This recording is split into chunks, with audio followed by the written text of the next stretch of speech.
Bonjour à tous, dans cette vidéo nous allons voir comment ajouter des alias à nos commandes et aussi un petit récap sur notre handler. C'est parti. Alors, toujours plus de code dans notre petit fichier principal. Donc ici, ce qu'on veut faire, c'est ajouter des alias. Alors si vous ne savez pas ce que c'est en fait une autre façon d'appeler vos commandes. Donc ici, on va ajouter encore une fois sur nos différentes commandes une autre propriété qu'on va appeler alias. Avec un S, plusieurs alias. Et ici, vous allez mettre l'alias à l'intérieur d'un arrêt. Même si vous n'avez qu'un seul alias, vous le mettez à l'intérieur d'un arrêt. Ok ? Ici, on va mettre repeat ou par exemple rep. Alors, vous avez plusieurs possibilités. Et aussi, pendant que j'y suis, je vais aussi ajouter l'alias sur le ping. Sauf qu'ici, je vais juste mettre ping. C'est pour avoir un alias, en fait, tout simplement. Et ici, je vais aussi ajouter un usage, même s'il est vide. En fait, on peut avoir une structure pour toutes nos commandes qui est similaire. Donc nom, alias, description, cooldown, usage, args. Bien faire attention que vous ayez toujours cette structure-là. Et donc comme ça, plus tard, lorsqu'on va générer nos commandes, eh bien, on pourra ajouter le nom, les alias, la description, le cooldown, l'utilisation, les arguments. Et après, avec tout ça, plus tard, on pourra faire une commande help. Beaucoup plus tard, certes, mais on pourra le faire. Maintenant, une fois qu'on a ajouté l'alias dans nos différentes commandes, comment faire en sorte que l'alias soit utilisable et aussi, mais encore plus important, que le cooldown soit mis sur la bonne commande une fois qu'on utilise cet alias. Mais en fait, il n'y a absolument rien de compliqué à faire. Quoi qu'il arrive, tout est stocké dans commande. Donc c'est ça qu'on va changer. On va enlever cette ligne-là parce que si on tape un alias qui est autre que le nom de la commande, eh bien cette ligne-là va nous arrêter. Donc par exemple, imaginez que vous ayez la commande say, d'accord, et que nous, on ne veut pas utiliser say, mais l'alias repeat. Et bien en fait, lorsqu'on va taper repeat, et bien dans le client.commands, il ne va pas trouver de nom sur cette commande-là, sur la commande repeat, et donc cette ligne-là va nous empêcher de récupérer l'alias. Donc ça, on va en fait l'enlever. Et donc on va faire une autre vérification, on va mettre ici if commande n'existe pas, alors return. Donc dans cette constante commande, on va mettre non seulement la collection donc de la commande, mais on va aussi récupérer les différents alias. Donc pour récupérer les alias, on va aller les chercher directement dans l'arrêt en question. Donc ici, après le get command name, on va juste mettre un symbole ou et on va mettre client.commands.find. Donc on va en fait chercher les alias sur nos différentes commandes. Et on va aller directement dans commande.help.alias. Donc ici, il nous faut une fonction, donc commande. Alors, super texte, relou. On va mettre ici command.help.alias. Ici, on récupère, donc, si vous suivez bien, commande.help.alias. On récupère l'arrêt. Et après, sur ces alias ici, on veut voir si l'alias existe bien. D'accord ? Et on va aussi chercher, donc, et on va en fait, si vous voulez, relier les alias sur la commande en question. Donc ici, commande.help.alias.include, avec un S, et ici, command name. Donc on va en fait, si vous voulez, relier les alias au nom de la commande, même si c'est déjà le cas dans la commande quoi qu'il arrive, mais en gros, il faut dire à notre code que si on tape repeat, eh bien ça veut dire qu'on va exécuter le code de la commande say. C'est tout ce que ça veut dire en fait. Donc ici, si vous faites un console.log de client.commands, eh bien on va lancer notre bot, on va taper notre commande say. Voilà.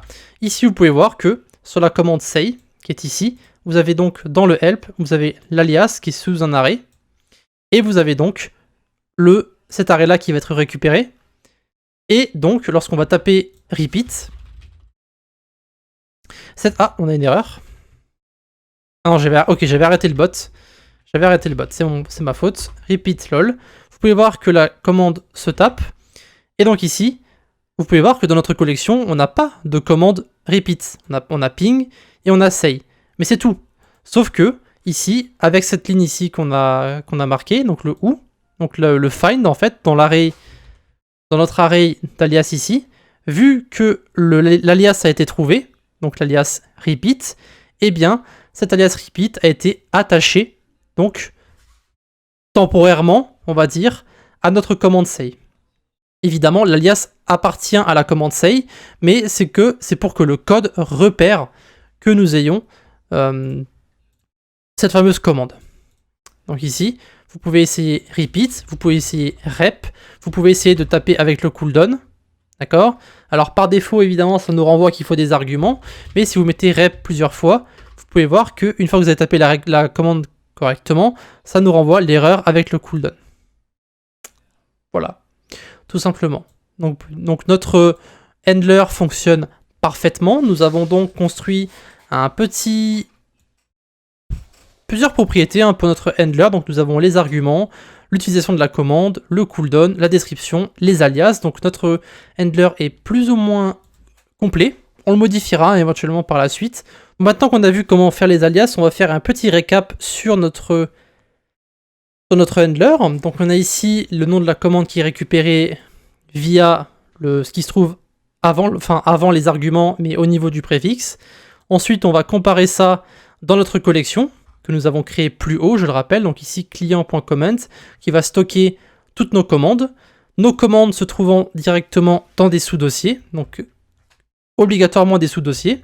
Donc ces sous-dossiers qui sont récupérés à l'aide de la fonction readDirSync qui se trouve dans fs. Donc on va récupérer toutes les commandes qui sont ensuite directement mises lorsqu'on va lancer notre bot. Je suppose que ça vous l'avez vu lorsqu'on lance le bot à chaque fois.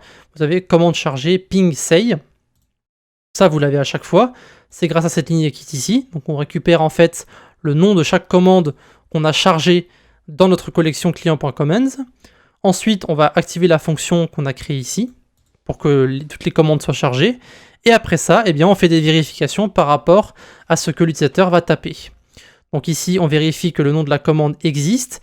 S'il existe, eh bien, on va directement tout en bas et on lance la commande avec le code qui est donc ici à l'intérieur de run.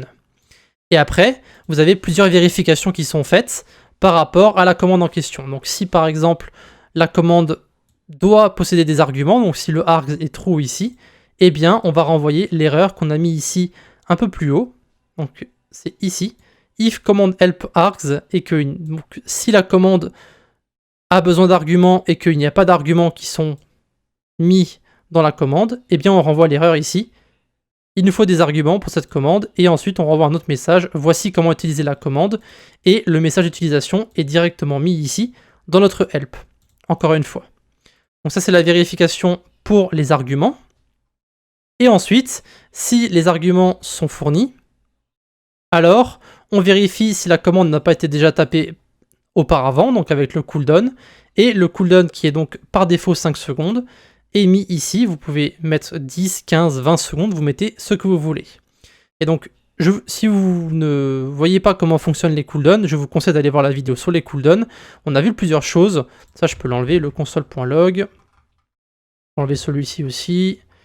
Voilà, donc en gros, on récupère le temps, on récupère le cooldown de la commande dans la collection, mais aussi sur la commande en question, et on fait donc des vérifications par rapport à ça. Si l'utilisateur se trouve dans la collection, alors on lui renvoie combien de temps il lui faut avant de pouvoir retaper la commande en question, et ensuite, si l'utilisateur ne se trouve pas dans la collection du client.cooldowns, on le sauvegarde à l'intérieur, et après, il est automatiquement enlevé une fois que le cooldown est passé. Et donc, si aucune des vérifications, enfin si toutes les vérifications, les conditions, pardon, renvoient false, eh bien, on lance simplement la commande. Donc, tout ce que vous avez là, tout ça, alors, tout ça, toutes ces lignes ici, ce sont des vérifications pour les arguments et pour les cooldowns. Et encore une fois, pour les alias, on va simplement les chercher à l'intérieur de l'arrêt et on va plus ou moins les assigner aux commandes en question. Voilà. Et ce sera donc tout pour notre command handler. On l'a maintenant complètement terminé. Alors n'hésitez pas à suggérer d'autres propriétés que vous voudriez voir apparaître. Il en existe probablement d'autres. Et si elles existent et qu'on en a besoin, eh bien on les ajoutera par la suite. Et maintenant, on va pouvoir passer à un autre sujet. A de suite.